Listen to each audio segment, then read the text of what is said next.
pas parler du XVIIe siècle et de l'histoire donc de Madame La Pelletrie, Marie de l'Incarnation, sans penser à Madame Montagne qui vient de nous quitter. Je pense que pas mal de personnes parmi vous connaissez Madame Montagne. C'est qu'elle a participé à la plupart des publications de Perche Canada et à des publications des Amis du Perche. Je me sens très confuse de le faire à la place de Madame Montagne, qui, dans le fond, aurait dû, je crois, écrire ce livre, être ici à ma place aujourd'hui. Et je voudrais que ce livre et ces mots aujourd'hui soient un peu un hommage à Madame Montagne, sans qui je n'aurais jamais fait ce travail sans Madame de La Pelletrie. Il faut vous dire que quand j'ai écrit La vie de Marie de l'Incarnation, on m'a tout de suite demandé d'écrire une autre biographie de la même époque, et je ne savais pas quel sujet choisir. Et quelqu'un m'a dit, en fait c'était mon éditeur à Montréal, il faut écrire une biographie de Madame de La Pelletrie, et je n'étais pas bien sûre que le sujet en valait la peine à l'époque. Alors je suis venue ici, à Mortagne, et puis je me souviens, j'arrive à la bibliothèque, il y avait M. Tanné, il y avait Catherine Dumont, ils parlaient un peu, et puis ils me disent, il faut absolument rencontrer Madame Montagne. Alors je vais voir Madame Montagne, on parle, je lui dis, est-ce que vous croyez vraiment que ça vaut la peine d'écrire sur Madame de La Pelletrie? Et elle me dit, mais vous ne pensez pas écrire Madame de La Pelletrie, mais vous devez écrire sur Madame de La Pelletrie.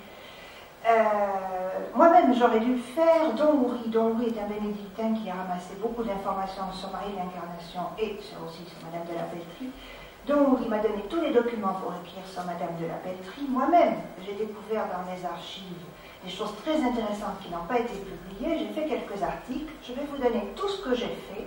Je vais vous dire ce que j'en pense et c'est vous qui allez faire le livre.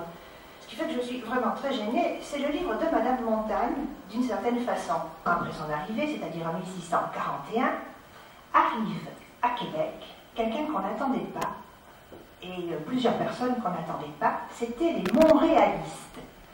Mais parmi ces Montréalistes, il y a une certaine Jeanne Mance, qui a lu dans la Gazette de Théophraste de Renaudot tout ce qu'on disait sur Madame de La Pelletrie, qui a un frère qui est précepteur à la Cour de France, qui lui a dit que Madame de La Pelletrie, qui est une laïque, était partie comme missionnaire avec les missionnaires en Nouvelle-France. Or, cette Jeanne Mance est infirmière, elle est laïque, elle ne veut pas devenir religieuse, et elle se disait qu'elle aurait bien voulu partir en Nouvelle-France si les laïcs pouvaient y aller, et le précédent de Madame de La Pelletrie lui donne l'occasion de partir elle aussi en Nouvelle-France. Voici donc cette Jeanne Mance qui a obtenu l'autorisation d'aller en Nouvelle-France, qui arrive à Québec, qui demande à voir Madame de La Pelletrie immédiatement, parce que Madame de La Pelletrie en quelque sorte est son modèle, et qui dit au tout Québec et à Madame de La Pelletrie qu'elle vient pour fonder Montréal.